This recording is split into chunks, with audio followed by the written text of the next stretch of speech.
నమస్తే TV 999 news కి స్వాగతం. ఈవీఎంలను ట్యాంపరింగ్ చేసి చంద్రబాబు గెలిచారని కమలాపురం మాజీ ఎమ్మెల్యే పి రవీంద్రనాథ్ రెడ్డి తెలియజేశారు. సింగపూర్ లో కూర్చొని టెక్నికల్ గా ట్యాంపరింగ్ చేశారు, బార్కోడ్ల ద్వారా ఇలా చేశారని అనుమానిస్తున్నాం. త్వరలోనే దీనిపై క్లారిటీ వస్తుంది. చంద్రబాబు వ్యవస్థలను మేనేజ్ చేసి ఇదంతా నడిపించారు. ఇక రాష్ట్ర వ్యాప్తంగా ఈ స్కామ్ జరిగింది. దీనిపై త్వరలోనే కోర్టుకు వెళ్తామని స్పష్టం చేశారు. అందరికీ నమస్కారం.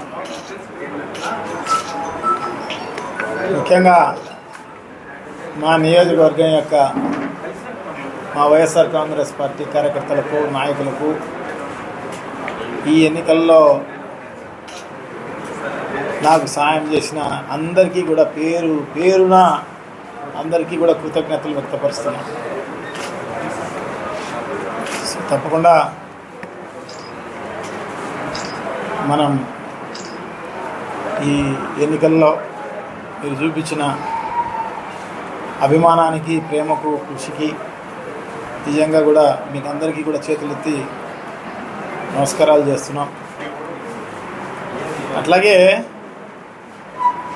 రాష్ట్ర వ్యాప్తంగా జరిగిన ఎన్నికల సరళిని ఒకసారి గమనిస్తే, ఎన్నికలు అయిపోయిన తర్వాత జరిగిన సంఘటనలు గమనిస్తే, వ్యవస్థలను మేనేజ్ చేసే చంద్రబాబు నాయుడు గారు సో ఇప్పుడు కూడా అటువంటి పనే జరిగింది అని చెప్పేసి నేనైతే భావిస్తున్నాను. వ్యవస్థలను మేనేజ్ చేసే కార్యక్రమం.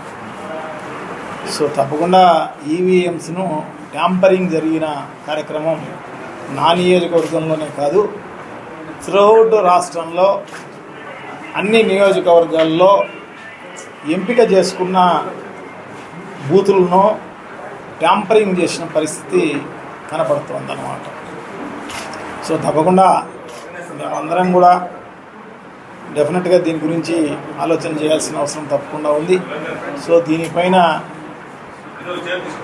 దీనిపైన కోర్టుకు కూడా వెళ్ళే కార్యక్రమం తప్పకుండా చేస్తాం.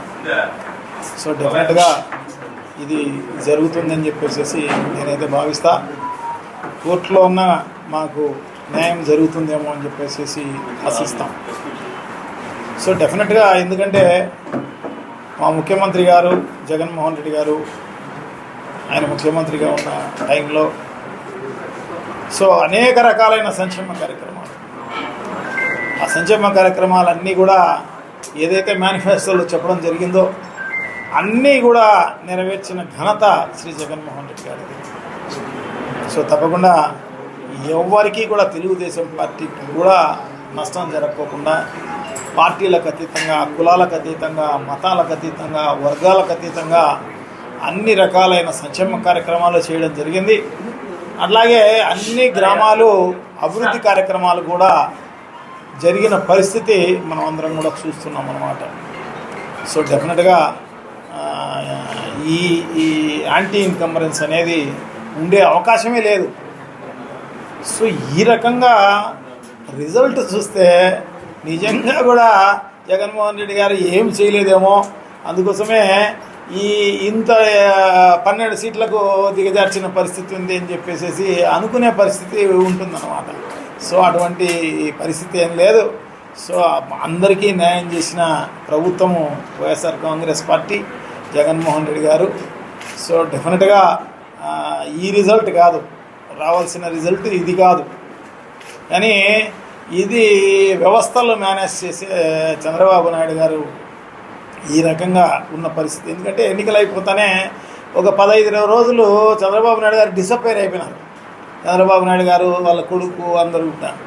సో మరి సింగపూర్లో కూర్చొని ఈ కార్యక్రమాలు ట్యాంపరింగ్ జరిగిందా, ఇంకొక చోట ట్యాంపరింగ్ జరిగిందా అనేది మనకు తెలుస్తుంది తొందరలోనే.